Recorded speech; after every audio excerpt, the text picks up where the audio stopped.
પરિસ્થિતિ ઇન્ટરેસ્ટિંગ છે. એક તો ગેપ ડાઉન ઓપન થયા, 24,000ના સાયકોલોજીકલ લેવલને નીચે ઓપન થયા, દિવસભર રહ્યા.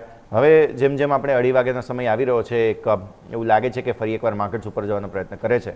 આઈટી સ્ટોક્સે મૂળ બગાડ્યો છે.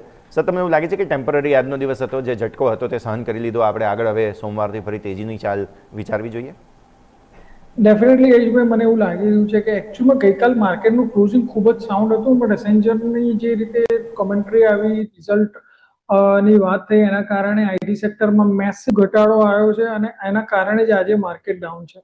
બટ ડિસ્પાઇટ કે નિફ્ટી આઈટી આટલું ઘટ્યું છે, ડિસ્પાઇટ કે નિફ્ટીના પ્રોમિનન્ટ વેટેજ ધરાવતા ટીસીએસ, ઇન્ફોસિસ આટલા બધા ઘટ્યા છે, તો બી માર્કેટ ઘણું સ્ટેબલ છે. અને બ્રોડર માર્કેટ તમે જુઓ, અગેન સારી તેજી કર્યું છે. કાલે બી મેં સેમ વસ્તુ વાત ડિસ્કસ કરી હતી.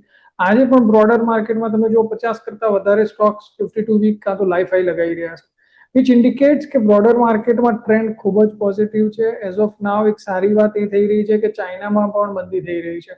તો આગળ જતા ચાઇનામાં જો વધારે મંદી થાય તો જે એમએસસીઆઈના પેસિવ ફંડ ફ્લોઝ હતા કે જે આપણામાંથી નીકળીને કોરિયા, તાઇવાન અને ચાઇનામાં જઈ રહ્યા હતા, એ પાછા ઇન્ડિયા તરફ આવશે.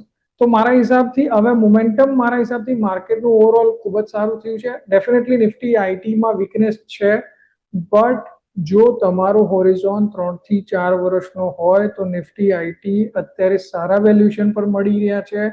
ખાસ કરીને ટીસીએસ નો શેર અત્યારે આપણને ડેકેડલ લો વેલ્યુએશન ઉપર મળી રહ્યો છે, તો માર્જિન ઓફ સેફ્ટી ઘણી સારી છે ટીસીએસ ના શેરમાં. તો જે લોંગ ટર્મ ઇન્વેસ્ટર છે, જેમને અહીંયાથી એક વેલ્યુ ઇન્વેસ્ટિંગનો મોકો જોવો છે, તો મારા હિસાબથી ટીસીએસ ઉપર જરૂરથી નજર રાખી છે.